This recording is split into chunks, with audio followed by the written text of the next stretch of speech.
Greetings everyone. I would like to say thank you to all of the parties so we SGD B3 could present our paper titled Piloric Stenosis.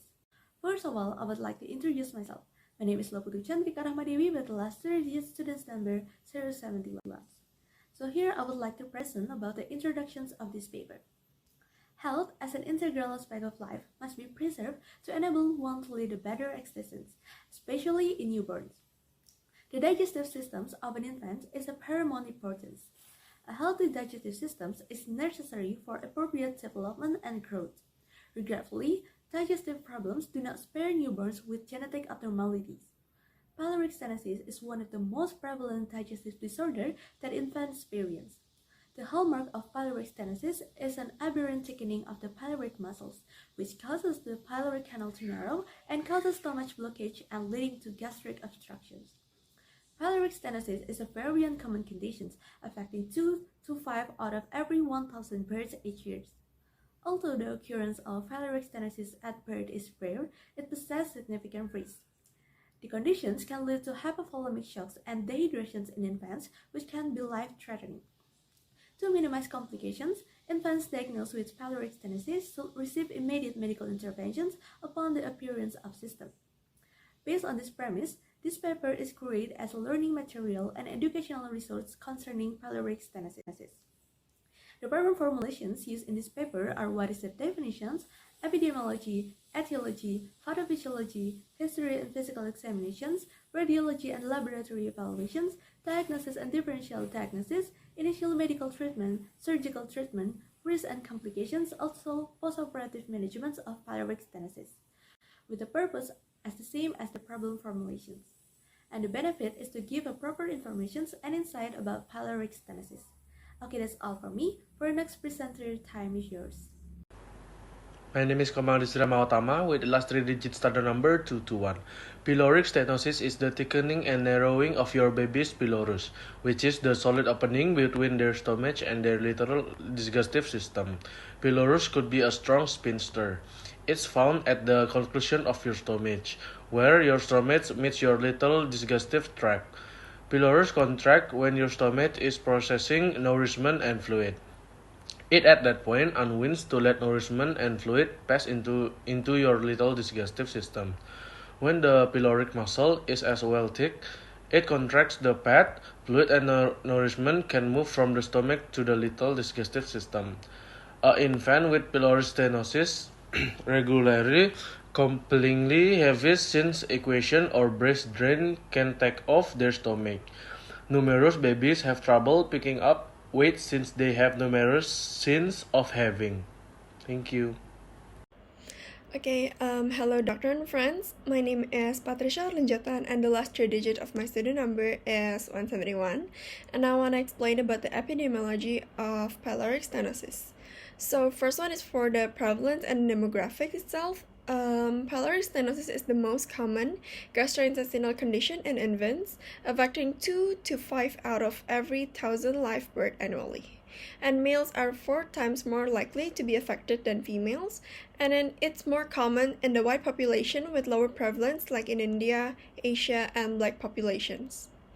With number 2.4 per 1,000 in Asia, 0.6 in blacks, 1.8 in Hispanics, and 0.7 in white people.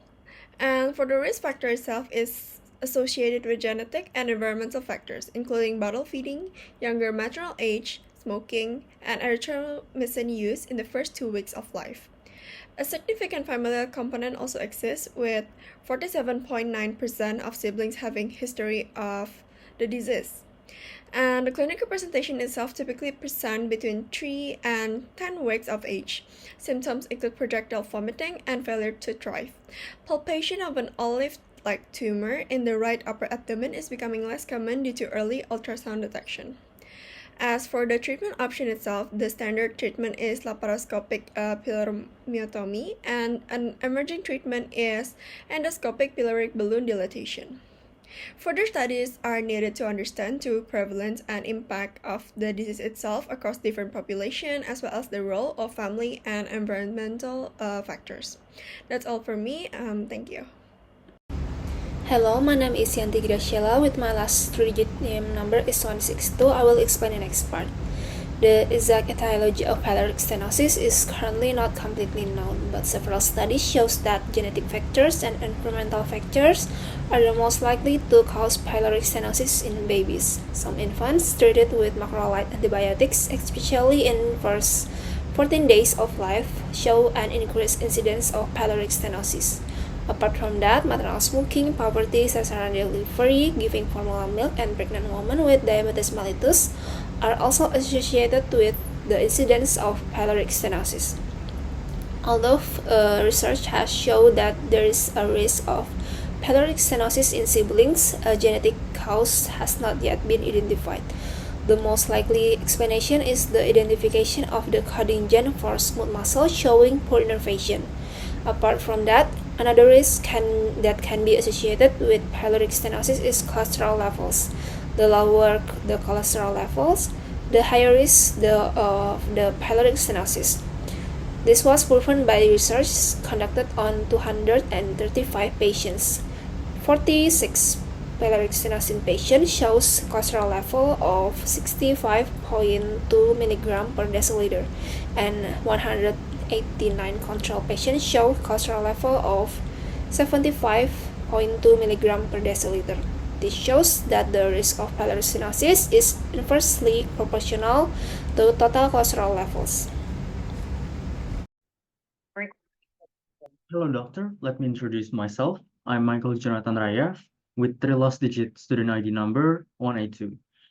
Today I'm going to explain about pathophysiology of pyloric stenosis. So the gaster has circular and longitudinal muscular layers that surrounds it. The characteristics of these muscles changed in pyloric stenosis patients.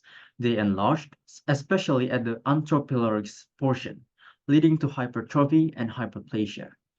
These phenomena contribute to the narrowing of the gastric antrum and pylorus. Besides that, the pyloric canal also becomes lengthened. While the muscular layers become thickened, the mucosa also thickens, becoming edematous. While this change is continued, the gastric outlet will obstruct, blocking the passage of food digested, inducing immediate postprandial emesis. The characteristics of the emesis are projectile and non-bilious.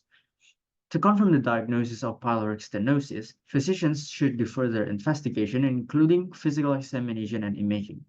The diagnosis is confirmed when there is a palpable pylorus from physical examination and an enlarged pylorus in ultrasound examination. Furthermore, the homeostasis that balances the body become disrupted. Dehydration, metabolic alkalosis, and catabolism may occur. That's all from me. Thank you. My name is Sienny Kuswardi and the last 3 digits of my student number is 004. Now I'm going to explain the history and physical examination of pyloric stenosis. Projectile non-bilious vomiting is the typical presentation of infants with pyloric stenosis. A hard, firm pylorus, also referred to as an olive-sized lump that is around 1 to 2 centimeters in diameter, may be found at the lateral side of the right rectus abdominis muscle or in the midline of the abdomen. It may be found in 60% to 80% of newborns with pyloric stenosis. Other manifestations may include dehydration. Infants who are dehydrated may exhibit low skin turgor, dry mucous membrane, diminished tearing, depressed fontanelles, and lethargic behavior. Hypochloremic and hypokalemic metabolic alkalosis is a characteristic electrolyte imbalance associated with pyloric stenosis. That's all from me. Thank you. Greetings, doctor and everyone. My name is Bagus Tresna Indra Putra Pramana with the last 3-digit number 104. And now I'm gonna explain about the radiology and laboratory evaluation of pyloric stenosis. The preferred method for diagnosing hypertrophic pyloric stenosis is ultrasonography due to its simplicity, high sensitivity, specificity, and also reliability, though it also requires an experienced sonographer as identifying the pylorus can be challenging for beginners. Abnormal findings include a pyloric wall thickness of 3 mm or more and also a channel length of 15 mm or more, with additional signs like no stomach emptying and also target signals.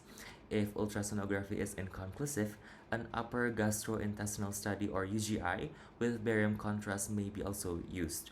revealing signs such as an enlarged pylorus and also delayed stomach emptying. In rare cases, upper endoscopy might also be employed by a pediatric gastroenterologist for diagnosis. Abdominal x-rays have low sensitivity and specificity but may show a dilated stomach with the caterpillar sign. Laboratory findings often include metabolic alkalosis with hypochloremia, hypokalemia, and also paradoxical aciduria dehydration indicators like elevated hematocrit and also hemoglobin, and also increased serum urea and creatinine due to prerenal azotemia. Hello everyone, my name is Putu Nirajanari and the last three digits of my student number are 049. I'm here about to explain the diagnosis and different diagnosis of the Piloric stenosis. So the first one is the diagnosis. The diagnosis of Piloric stenosis can be established through the result of anamnesis, physical examination, and also supporting examination. From anamnesis, we can know that the patient have been vomit several times, having loss of appetite, weight loss, and also sign of dehydration. Then we go to the next step to physical examination, and we can find that a patient having peristaltic wave and bulging stomach, also an olive sign in the palpation. Then we go to the radiologic examination that can use such as plain video abdomen, USG, and UGI with contrast. And then we go to the differential diagnosis. For differential diagnosis, there are so many other diseases that have similar symptom and signs of pyloric stenosis, such as I wrote below. The first one is gastroenteritis, and the second one is GERD or gastroesophageal reflux disease, and the last one is volvulus midgut. That's all from me. The next slide will be present by my friend. Thank you. Allow me to introduce myself. My name is Yohanes with the last three digit number 089. Fluid resuscitation in pyloric stenosis is a crucial step as a preoperative management for stabilizing dehydration and electrolytes imbalance. Fluid resuscitation in patients diagnosed with pyloric stenosis is determined based on initial chloride levels and other electrolytes. If the chloride levels is abnormal, different approaches are taken depending on the exact value. For chloride less than 85, a 20 ml per kilogram saline bolus is administered 3 times followed by rechecking electrolytes. If chloride is 85 to 97, a 25 ml per kilogram saline bolus is given twice, then electrolytes are rechecked. When chloride is greater than 97 but bicarbonate is less than 33, a single 20 ml kilogram per saline bolus is given and electrolytes are rechecked. For chlorides greater than 97 and a bicarbonate of 40 or more, a 20 milliliters kilogram of saline bolus is administered 3 times before rechecking electrolytes, while for bicarbonate between 33 and 40, the bolus is given twice before rechecking. If initial chloride levels are normal, the protocol varies based on other electrolytes abnormalities. If bicarbonate is greater than or equal to 40, a 20 milliliters kilogram saline bolus is given 3 times followed by rechecking electrolytes. For bicarbonate between 33 and 40, the bolus is given twice before rechecking. If both chlorides and bicarbonates are normal, but potassium is abnormal, a 20 milliliters per kilogram saline bolus is administered once before rechecking electrolytes. Patients with normal electrolytes are considered ready for the operating room while they are physiologically appropriate. Hello, my name is Wildan Falmasar and my last name number is 174. So now about the surgical treatment, risk and complication of pyloric stenosis. The definitive procedure to treat the infantile hypertrophic pyloric stenosis is through surgery. The surgical procedure is carried out by making a seromuscular incision along the hypertrophic muscles until the mucosa is seen being pushed out of the incision, so the food will no longer be obstructed. This procedure is called pyloromyotomy, and it can be done via open surgery or by laparotomy. The pyloromyotomy overall is safe, effective, and has a high success rate. Although it is a relatively safe procedure, it still carries risks and possible complications. Complications that can be recognized during the surgery are mucosal perforation, serosal tears, and hemorrhage. Meanwhile, after surgery, facial dehiscence, omental herniation, wound infection, incisional hernia, sepsis, peritonitis can be diagnosed after surgery. Hello, my name is Ida Dewi with the last digits of my student number are 146. And I'm going to explain about the conclusion and advice of this paper. Piloric stenosis is a condition in babies where the opening between the stomach and small intestine becomes narrowed. It can cause vomiting, dehydration, and electrolyte imbalances. Infantile hypertrophic piloric stenosis is a common gastrointestinal condition in babies, more common in males and white populations.